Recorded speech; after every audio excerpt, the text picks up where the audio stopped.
ঈদের চতুর্থ দিনে ছাবিয়ার দাদুর বাসায় গেলাম। যাওয়ার সময় তরকারি রান্নাবান্না করে নিয়ে গেলাম। হ্যালো এভরিওয়ান, সবাই কেমন আছেন? আশা করি সবাই ভালো আছেন। আলহামদুলিল্লাহ আমরাও ভালো আছি।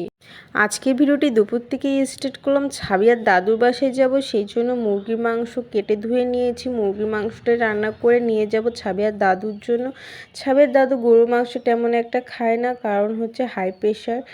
সেই জন্য হচ্ছে মুরগির মাংসটা রান্না করে নিয়ে যাব। মুরগির মাংস রান্না করার জন্য বেশি করে পেঁয়াজ, দারুচিনি, এলাচ, লবঙ্গ, তেজপাতা এগুলো দিয়ে পেঁয়াজ এর মধ্যে কিছুক্ষণ নেড়েচেড়ে ভেজে নিয়েছি। তারপরে কিছু বাটা মশলা দিয়ে দিলাম। বাটা মশলাটা দিয়ে দেওয়ার পর নেড়েচেড়ে পেঁয়াজের সঙ্গে কিছুক্ষণ নেড়েচেড়ে ভেজে নিলাম।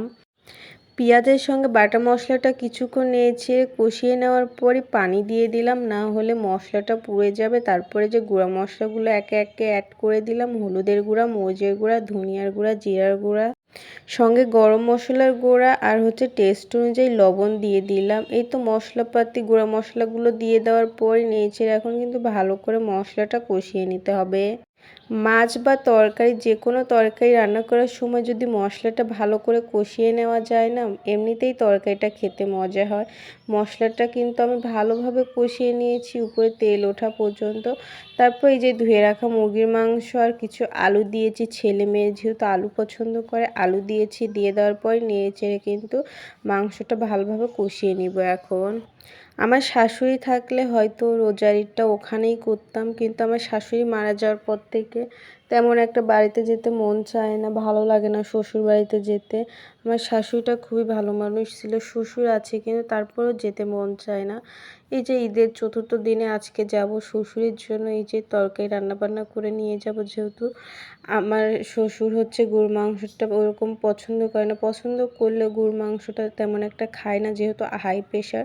সেজন্য মুরগির মাংসটা রান্না করে নিয়ে যাব, আমার শ্বশুরকে খাওয়ায় রেখে আসবো। আর এই যে মুরগির মাংস রান্নাটা কমপ্লিট হয়ে গিয়েছে। রান্নাটা কেমন হয়েছে অবশ্যই কমেন্ট করে জানাবেন।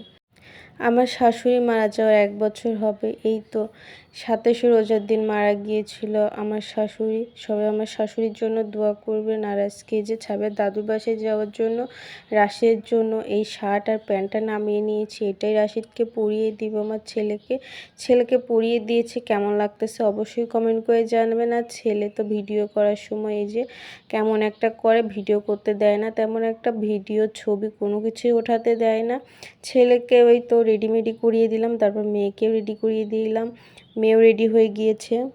সবাই মিলে রেডি সেডি হয়ে এখন হচ্ছে ছাবিয়ার দাদুর বাসায় যাব। এই তো 2টার ওইদিকে আমরা রওনা দিয়েছি দুপুরে খাওয়া দাওয়া করে। আর আমার ছেলে এই যে শার্ট প্যান্ট পরার পর তাকে নাকি টুপি দিতে হবে মাথায়। সে টুপিটা একাই বের করেছে ওয়ার্ডরোব থেকে, বের করে সে পরে যাবে নাকি, তার দাদুকে তার বড়াব্বাদের দেখাবে টুপি কিনেছে সে। সেটাই বলতেছিল, টুপি সে মাথায় নিয়ে যাচ্ছিল। এখন আর তেমন একটা ছাবের দাদুর বাসায় যাওয়া হয় না সময়ের অভাবে, কারণ হচ্ছে মেয়েকে নিয়ে স্কুলে যেতে হয়। স্কুল থেকে আবার বাসায় ফিরে সাংসারিক কাজকাম আছে, আর 2 দিন ছুটি থাকলে সাংসারিক কাজকামও করতে হয়, তেমন একটা যাওয়া হয় না। ছাবের আব্বুও তেমন একটা যেতে চায় না এখন, কারণ তার মাকে সে খুবই ভালোবাসতো।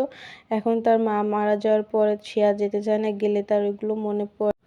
অনেক কথাই বলে ফেললাম। আজকের মতো ভিডিওটি এখানেই শেষ করলাম। আর নতুন নতুন ভিডিও নিয়ে আপনাদের মাঝে আবারও আসবে। এই পর্যন্ত আপনারা ভালো থাকুন, সুস্থ থাকুন। আল্লাহ হাফেজ।